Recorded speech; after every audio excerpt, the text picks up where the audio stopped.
Բարև ձեզ, եթերում օրվա ամփոփումն է, ձեզ հետ է Արփինեն Ավասարդյանը։ 19:00-ի դրությամբ առանձնացրել ենք հետևյալ լուրերը։ Կառավարության կայքեջում այսօր հրապարակվել են Արցախյան հակամարտության կարգավորման բանակցային գործընթացին առնչվող պետական գերատեսչություններում առկա մի շարք փաստաթղթեր։ Ինչպես նշված է այդ փաստաթղթերին կից, դրանք պատկերացում են տալիս մինչև 2020 թվականը տեղի ունեցած բանակցային գործընթացի բովանդակության մասին։ Տեղադրված են նաև հրապարակայնորեն հասանելի մի շարք փաստաթղթեր, որոնք ուղիղ առնչություն ունեն առաջին խումբ փաստաթղթերի հետ։ Հրապարակված փաստաթղթերի թվում են ԵՀԿ Մինսկի խմբի առաջարկները 2016 թվական Կրակովի փաստաթուղթը երրորդ նախագահ Սերժ Սարգսյանի նամակը Ռուսաստանի նախագահ Վլադիմիր Պուտինին, Կազանի փաստաթուղթը եւ այլն։ Շուրջ 10 ամիս առաջ Նիկոլ Փաշինյանը հանձնարարել էր գույքագրել ԱԳՆ-ում առկա Ղարաբաղյան բանակցային թղթերը։ Փաշինյանի այս հանձնարարականից առաջ նա նախկին 3 նախագահներին բանավեճի էր հրավիրել, ստացել մերժում։ Նախորդ ամիս անդրադառնալով Հայաստանի նախկին նախագահների տված հարցազրույցներին Փաշինյանը հայտարարել էր, որ մինչև տարվա վերջ բանակցային թղթերը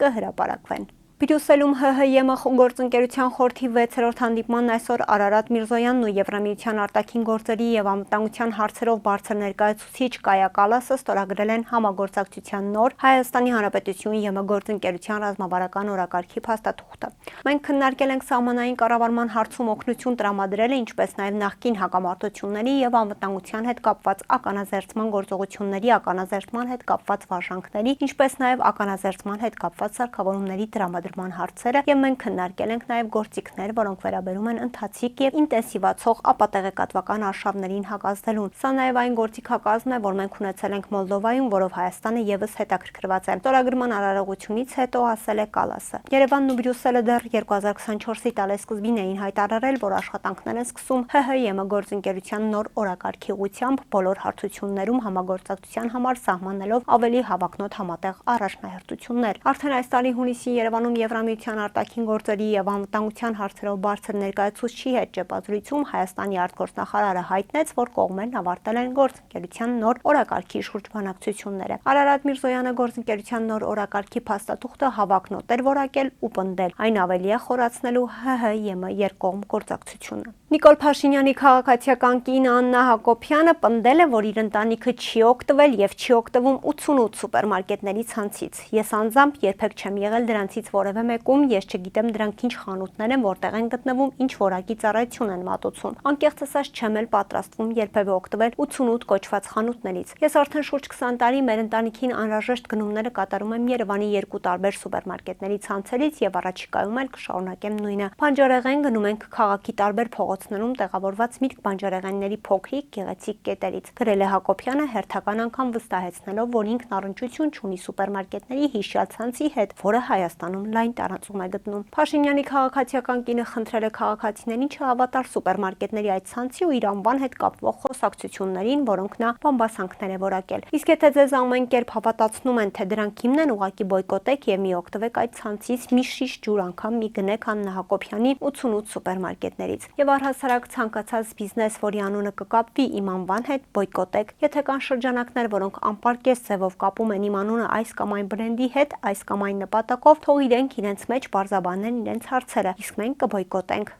Կարճ կոնկրետ նշել են նա։ Արցախի վերջին նախագահ Սամվել Շահրամանյանը հանդիպել է Արցախի թեմի առաջնորդ Վրթանես եպիսկոպոս Աբրահամյանի հետ։ Շահրամանյանը նրանից հետաքրքրվել է Փաշինյանի հետ հանդիպման նպատակի մասին։ Հաջորդ օրն եմ հանդիպել իր հետ, ստացել եմ հիմնավորումները։ Ինձ մեկ հարց էր հետաքրքրում, արդյոք այդ հանդիպումը համաձայնեցված էր վեհապարի հետ ու ստացել եմ բացասական պատասխան եւ իմ եզրակացությունն արել է։ Այսօր լրագրողներին ասաց Շահրամանյանը, թե ինչպես է եպիսկոպոսը բացատրել իր այցի նպատակը Արցախը Ադրբեջանի կազմում ճանաչած Նիկոլ Փաշինյանի կաբինետ, Շահրամանյանը չմանրամասնեց, ասաց սպասում է համապատասխան որոշմանը։ Ամենացավալին այն է, որ մենք բոլորս ականատես ենք լինում գործող իշխանության եւ եկեղեցու միջև այդ հակադրությանը, իմ կարծիքով դա չպետք է հայնարանացվել եւ դա պետք է իրականացվել փակ դռների հետևում, պատշաճ կարգով, առանց լայն հասարակությանը ներգրավելու։ Եվ չեմ ուզում մեկնաբանություններ տամ, մենք կսպասենք մինչև եւ եկեղեցու մեջ ներսում ինչ զարգացումներ կլինի, ինչ որոշումներ կլինեն եւ ըստ այդմ իր դիրքորոշումը կհայտարարի։ Նշենք, որ Նիկոլ Փաշինյանի հետ հանդիպումից հետո թեմական խորհրդի անդամները հորդորել էին, որ հոգևոր առաջնորդը հայտարարություն անի ու ներողություն խնդրի իր բռնագաղթյալ ժողովրդից։ Հայտարարությունն արել էր, բայց ներողություն չէր խնդրել։ Վրթանես Սրբազանը պարզաբանել էր, թե Փաշինյանին հանդիպել է որպես Մայրաթորի եպիսկոպոսած հանձնախմբի անդամ եւ այդ հանդիպումն առնչություն չունի Արցախի խնդրի ու արցախցիներին հուզող հարցերի հետ։ Եմն լայնման հարցերով հանձնակատար Մարթա Կոսը հայտարարել է, որ Հարավային Կովկասում կապուղիների ապաշրջափակման համատեքստում քննարկվում է Երևանի, Բաքվի, Անկարայի եւ Բրյուսելի մասնակցությամբ քառակողմ ձևաչափ ստեղծելու հարցը։ Աշխատում ենք Բաքվի եւ Անկարայի հետ ու պատրաստ ենք աջակցել հարաբերությունների կարգավորման գործընթացին։ Հարավային Կովկասում շատ բան կարող ենք անել կապակցվածության օրակարգով, բայց սա հնարավոր է միայն Հայաստանի եւ Ադրբեջանի միջև խաղաղության շնորհիվ։ Արարատ Միրզոյանի հետ ասուլիսի ժամանակ ասել է նա, շեշտելով, որ Եմեն պատրաստ է աջակցել Հայաստանի, Ադրբեջանի եւ Թուրքիայի միջև հարաբերությունների կարգավորման գործընթացին։ Աշխատում ենք Բաքվի եւ Անկարայի հետ ու պատրաստ ենք աջակցել հարաբերությունների կարգավորման գործընթացին։ Հարավային Կովկասում շատ բան կարող ենք անել կապակցվածության օրակարգով, բայց սա հնարավոր է միայն Հայաստանի եւ Ադրբեջանի միջև խաղաղության շնորհիվ, ասաց նա։ ԵՄ բարձրաստիճան պաշտոնյայի խոսքով ներդրումային ֆորումների ժամանակ եվրոպական մասնավոր բիզնեսի ներկայացուցիչները նշել են, թե կան բիզնես գաղափարներ, բայց պետք է ենթակառուցվածքները ստեղծվեն։ Խոսքը հարավային ուղու վրա դիվերսիֆիկացիայի մասին է, իսկ Թրամփի ուղին դրա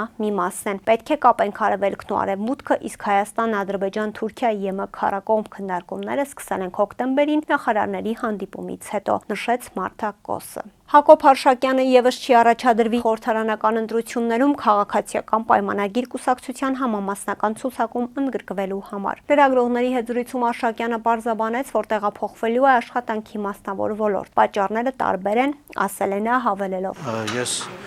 մասնագիտությամբ ճարտարագետ եմ եւ իմ ամբողջ կենսագրության ընթացքում աշխատել եմ Հայաստանում տնտեսական զարգացման ուղղություններով տարբեր երկրների հետ միջազգային մեծ պրոյեկտներ են բերել Հայաստան եւ գործընկերներիս հետ եւ իհարկե իմ կենսագրության ընթացքում զբաղվել եմ քաղաքական գործունեությամբ եւ դրա հիմնական մղողուժը այն է եղել, որ Հայաստանում պարբերաբար ընտրություններ են կեղծվել։ Նրա խոսքով քաղաքականությամբ է զբաղվել, քանի որ ընտրությունները նախկինում կեղծվել են։ 2021 թվականին քաղաքացիական պայմանագրի ցուցակով ընտրվել եմ ազգային ժողովի падգամավոր, այնուհետև ազգային ժողովի փոխխոսնակ։ Ես տեսել եմ, որ Հայաստանում ժողովրդավարությանը վտանգ է սպառնում եւ ինքս նորից ներգրավել եմ քաղաքական process-ների մեջ։ Այժմ այս պահին ես տեսնում եմ, որ մենք անդառնալի կետում ենք գտնվում եւ ես տեսնում եմ, որ ես առավելագույնս արդյունավետ եմ բիզնեսի զարգացման Հայաստանում տեխնոլոգիական ոլորտի կայացման, ռազմարդյունաբերական ոլորտի կայացման եւ զարգացման եւ ես տեսնում եմ, որ Հայաստանում արժեք ստեղծող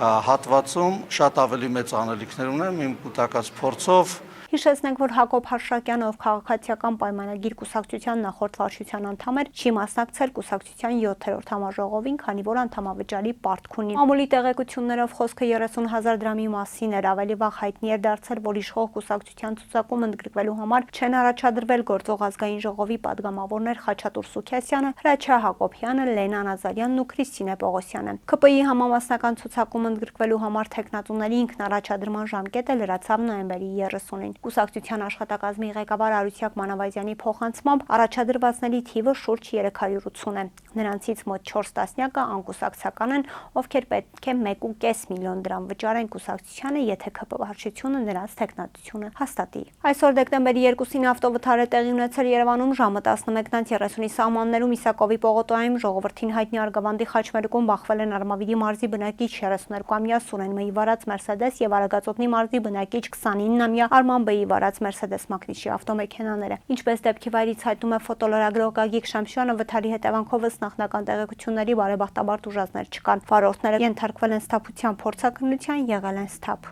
Կհանդիպենք վաղը, առողջ եղեք։